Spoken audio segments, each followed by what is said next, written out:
రాష్ట్ర ప్రభుత్వం ప్రతిష్టాత్మకంగా లేబర్ అడ్డాలని ప్రారంభించింది. కంకరగుంట గేటు దగ్గర ఏర్పాటు చేసిన లేబర్ అడ్డాని ఈరోజు భవన నిర్మాణ కార్మిక సంఘం CIT ఆధ్వర్యంలో పరిశీలించడం జరిగింది. ఇక్కడ కార్మిక శాఖ అధికారులను ఏర్పాటు చేశారు. అయితే రాష్ట్ర ప్రభుత్వం ఈ మధ్యకాలంలో భవన నిర్మాణ సంక్షేమ బోర్డుని పునరుద్ధరించింది. ఈ పునరుద్ధరించిన దానిలో కేవలం 4 సంక్షేమ పథకాలనే ప్రారంభించింది. ఆ ప్రారంభించిన 4గిట్లో 2 పథకాలకి అమలుకు ఆటంకాలుగా అనేక కొర్రీలు వేసింది.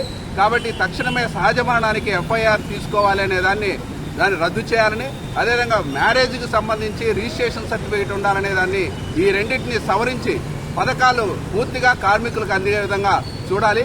ఇక్కడ ఏర్పాటు చేసిన లేబర్ అడ్డా 30 లక్షల రూపాయలతో ఏర్పాటు చేశారు. అయితే ఇది కార్మికులకి ఇంకా పూర్తి ప్రచారంలోకి రాలేదు. అదే సందర్భంలో ఇక్కడ కార్మికులకి వివరించి చెప్పే పరిస్థితి కూడా లేదు. కాబట్టి తక్షణమే ప్రత్యేకంగా దీని మీద శ్రద్ధ తీసుకొని రాష్ట్ర ప్రభుత్వం ఈ లేబర్ అడ్డాలని కేవలం PPP పద్ధతిలో ఏర్పాటు చేసి కేవలం వాళ్ళకు సంబంధించిన పెట్టుబడిదారులకి లేకపోతే కాంట్రాక్టర్లకు ఉపయోగపడే విధంగా కాకుండా ఇది కార్మికుల సంక్షేమానికి ఉపయోగించాలి. ఇక్కడ ఏర్పాటు చేసిన టాయిలెట్స్ ఇవి కూడా పూర్తిగా వినియోగంలోకి లేని పరిస్థితి ఉంది. కాబట్టి ఇక్కడున్న లోపాలను సవరించి కార్మికులకి పూర్తి ఉపయోగకరంగా ఉండే విధంగా ఏర్పాటు చేయాలని, వాళ్ళకు కావాల్సిన సౌకర్యాలు అప్లికేషన్స్ పెట్టుకునే విధంగా ఏర్పాటు చేయాలని చెప్పేసి మేము సందర్భంగా రాష్ట్ర ప్రభుత్వాన్ని డిమాండ్ చేస్తున్నాం.